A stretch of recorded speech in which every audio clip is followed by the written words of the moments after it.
दोस्तों, मेरी आज की कहानी दीपेश भारद्वाज ने भेजी है और ये घटना उनके साथ तब घटी थी जब वो 15 साल का था।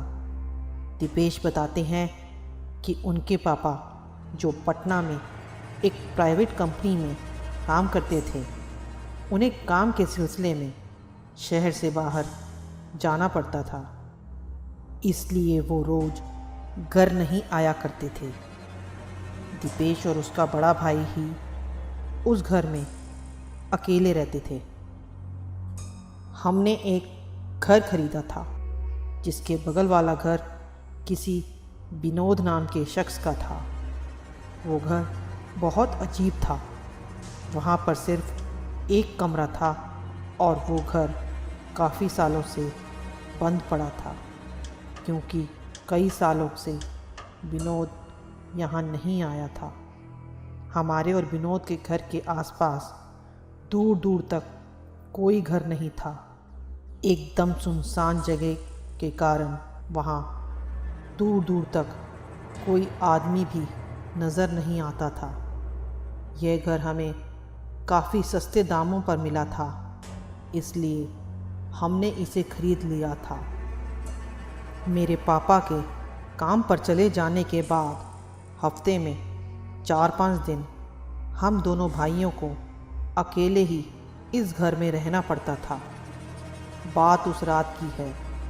मेरा भाई उस रात अपने दोस्त की बर्थडे पार्टी में गया हुआ था और आज की रात घर पर मैं अकेला था और मैं पढ़ने में मशगूल था।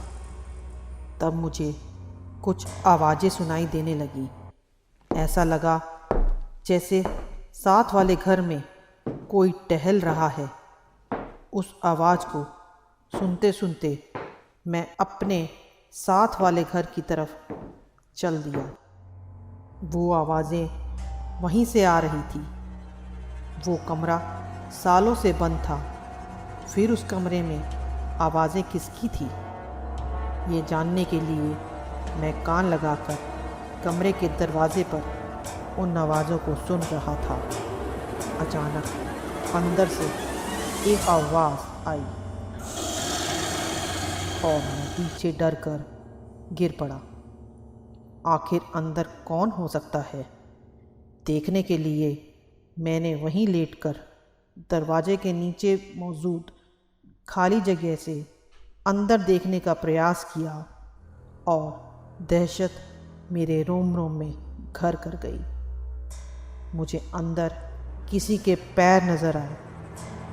कोई नंगे पांव दरवाजे के पास घूम रहा था और फिर अगले ही पल वो पैर ओझल हो गए।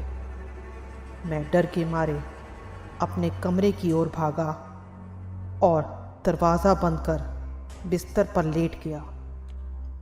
अगली सुबह मैं कुछ देर तक सोया रहा। तब तक मेरा भाई स्कूल जा चुका था, इसलिए रात की घटना को उसे बता नहीं पाया। लेकिन अगली रात मेरा भाई जल्दी सो गया और मैं रोज़ की तरह पढ़ाई में मशगूल हो गया था कि अचानक उसी पल उस कमरे से मुझे फिर वैसी ही आवाज़ें दोबारा ज़ोर ज़ोर से आने लगी। मैं उन आवाज़ों को नज़रअंदाज कर रहा था, मगर ऐसा करना इतना आसान नहीं था। मेरी व्यर्थ की जिज्ञासा मुझे उस ओर खींच ले गई। उस कमरे के पास जाकर मुझे फिर वही की आवाज़ें उस कमरे से आई। मैंने डर में डूबे हुए फिर उस दरवाजे के नीचे से कमरे में देखने की कोशिश की। मुझे फिर वही 2 नंगे पांव कमरे में घूमते नज़र आए। मुझसे रहा नहीं गया और मैंने आवाज़ लगाई, कौन है अंदर? तभी अंदर से एक आवाज़ आई, मैं विनोद हूँ। मुझे शरीर नहीं मिल रहा, शायद कहीं गुम हो गया। और उसी पल वो दोनों पैर गायब हो गए। अब तक मेरी समझ में आ गया था कि अंदर कोई इंसान नहीं बल्कि भूत प्रेत जैसी कोई चीज़ है। सुबह उठने के बाद मैंने अपने भाई को सारी बात बताई।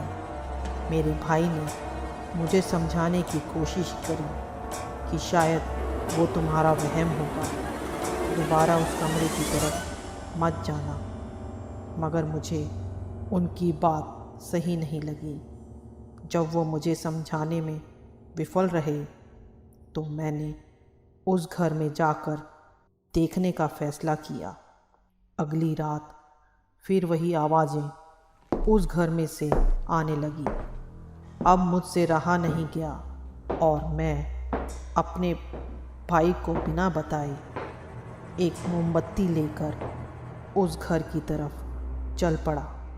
घर के दरवाजे पर एक बड़ा सा और पुराना सा ताला लगा था। उस ताले को लॉक से सील किया हुआ था और उस पर क्रॉस वाला एक लॉकेट लटका हुआ था। मैंने ताले पर से क्रॉस वाला लॉकेट हटाया और पास पड़े एक बड़े पत्थर से उस ताले पर 10 बार चोट पहुंचाने के बाद अंततः वो टूट गया। दरवाजे का ताला टूटते ही कुंडी अपने आप उठी और बाईं तरफ खिसकने लगी।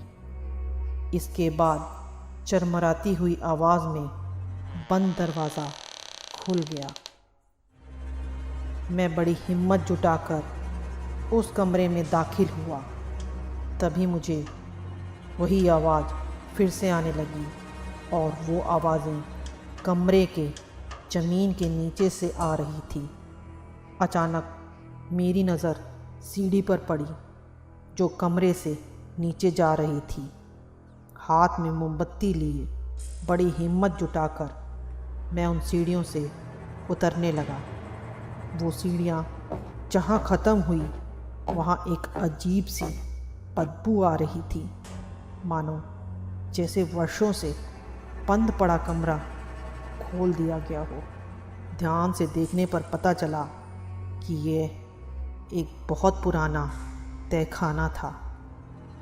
अचानक मौसम में परिवर्तन हुआ और मई के इस गर्म महीने में ठंड का एहसास होने लगा और हवा का तेज झोंका आया और मेरी मोमबत्ती बुझ गई। मैं हैरान था, इस तहखाने में कोई खिड़की नहीं थी। फिर ये हवा का झोंका कहाँ से आया?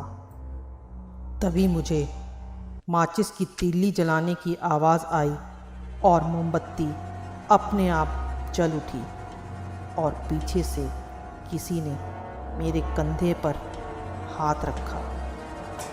मैंने सहमे हुए पीछे मुड़कर देखा तो मेरी आंखों के सामने जो दृश्य आया उससे मेरे रोंगटे खड़े हो गए। वहाँ एक नौजवान लड़का खड़ा था और सच बोलूं तो यह एक नौजवान लड़का नहीं, किसी लड़के की आत्मा थी।